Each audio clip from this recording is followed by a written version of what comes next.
So people often throw around growth hormone like it's one thing, but I'm here to tell you it is not. So there is HGH, the actual hormone. Then there's growth hormone releasing hormone, that signal from your brain that tells your pituitary to release growth hormone. Then there are growth hormone releasing peptides, a different type of signal that also nudges your pituitary to release it and through another receptor. So if you are looking at these for recovery, for sleep, for strength training, body composition, aging, you deserve to actually understand what category you are choosing and why one approach can be very different from another. Number one, HGH, the replacement hormone. HGH is you taking the finished product, basically, the hormone itself. That can absolutely be appropriate when necessary. But here's the key. When you pour hormone in from the outside, your brain and pituitary aren't dumb. They sense that there is plenty circulating, so while you're using it, your own production usually slows down because of feedback. That doesn't mean depression while you're on it is very real, and that's part of the risk-benefit conversation that people often deserve to hear. Now, with HGH, especially when doses are aggressive or someone isn't being really closely monitored, you can endure some side effects, water retention, swelling, joint or muscle pain. You can get carpal tunnel type symptoms, headaches, fatigue, rising blood sugar, insulin resistance, changes in cholesterol. And if IGF-1 is pushed chronically, you can drift toward acromegaly type effects, which is abnormal tissue growth your body honestly can't easily turn off.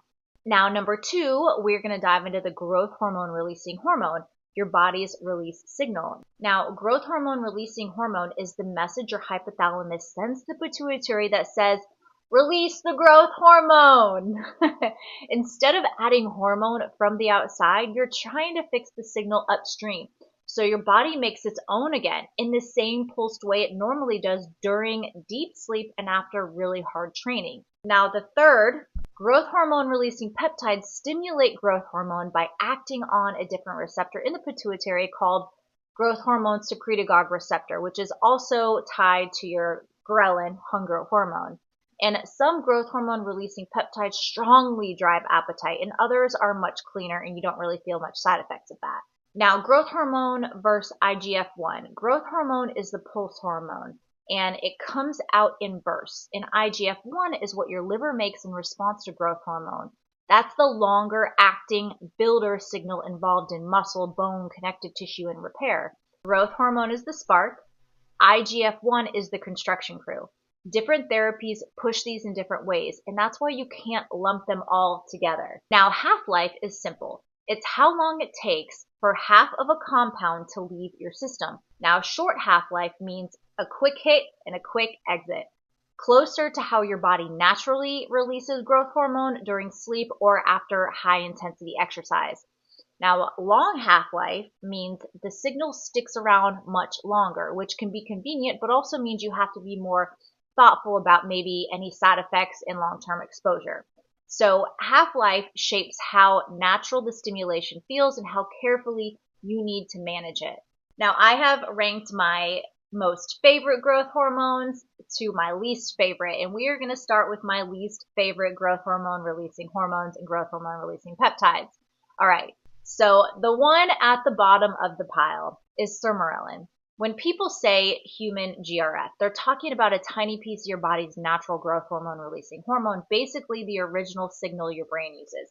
That little fragment clears incredibly fast, often within 10 to 20 minutes, so it runs through your system incredibly quickly. That's why sermorelin compounds usually require frequent injections and don't always produce the strongest clinical results.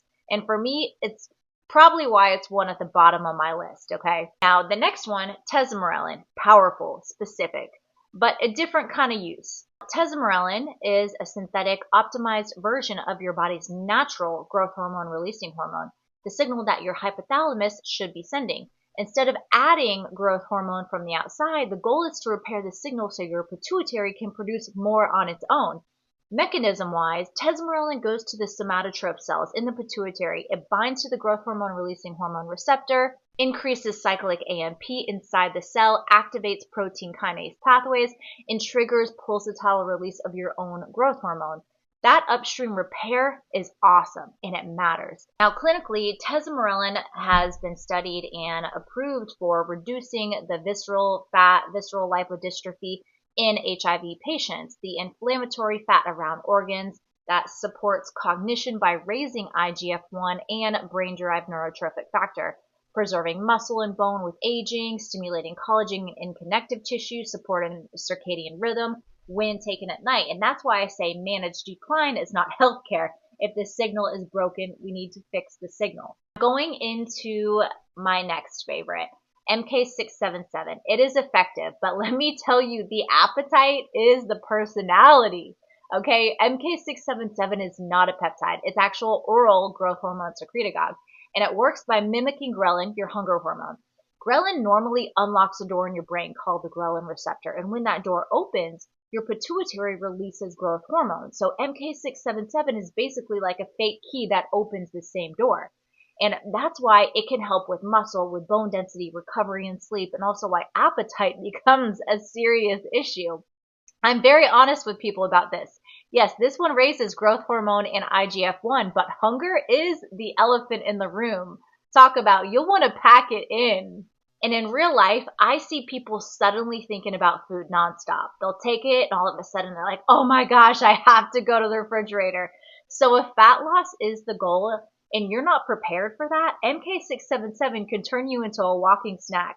I would also be wary of it if you have any type of major blood sugar issues when taking MK677. Now, moving on, my next favorite is ipamorelin. Ipamorelin is one of my favorite growth hormone releasing peptides because it creates a clean, controlled pulse instead of hammering your system all day. It sticks around for a couple of hours, and growth hormone usually peaks within the first hour and then it fades. That's exactly what people like about it. It sends the signal and then your body takes over. So mechanism-wise, ipamorelin acts on the ghrelin receptor, also called the growth hormone secretagogue receptor in the pituitary, but it won't give you that crazy hunger feeling like MK677 does. Now, leading into my top choice, CJC1295 with DAC and ipamorelin combination. This is my favorite combination for most people, and I want to simplify it for you. So CJC1295 is a growth hormone releasing hormone analog, meaning it copies your brain's natural release growth hormone signal. Now, the DAC stands for drug affinity complex. All that really means is that they added a molecular anchor so the CJC stays in circulation longer instead of being broken down immediately. And in human studies, CJC1295 with DAC raised growth hormone for almost a week after one dose, and IGF-1 stayed elevated for over a week with a half-life around 6 to 8 days.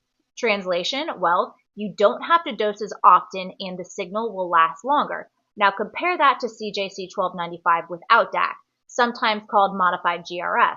Now that version is very short-acting and on purpose. The original human data on that style of molecule shows it disappears literally in minutes, not hours. So I think about them like this. With DAC equals a longer steady state stimulation, okay? And without DAC equals short bursts, pulse style release. And that's exactly why pairing CJC with ipamorelin works so amazingly. You're stimulating the pituitary through the growth hormone releasing hormone receptor and ghrelin receptor at the same time. Two different doors, one coordinated pulse. And that's why this combo sits literally at number one for me. Now, women, we need to stop the fear around this, okay? Women hear growth hormone and think they're going to wake up looking like some Hulk Hogan or bodybuilder, and that is not how this works. Muscle size depends on your training, your calories, your protein intake, genetics, androgen hormones, not just your growth hormone, guys. These compounds are used to support sleep and recovery, connective tissue, performance, and body composition, not to turn you into somebody else.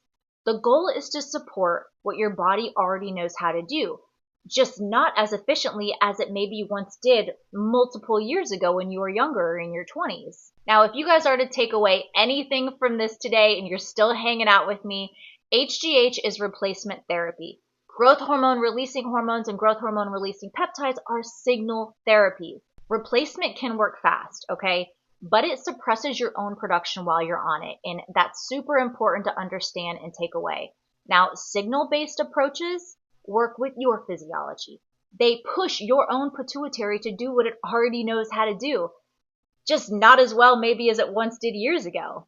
That distinction is so important to understand. Now, the best time that I feel you should take your growth hormone releasing hormones and growth hormone releasing peptides is at night, guys. You want to line it up with your body's natural growth hormone pulse during sleep, or after a very hard workout at the gym when your growth hormone is already elevated. Personally, I like nighttime. It improves my sleep. I literally sleep like a baby and I am out. Guys, if this helped you understand your options, hit subscribe, follow along for more Root Cause Reality.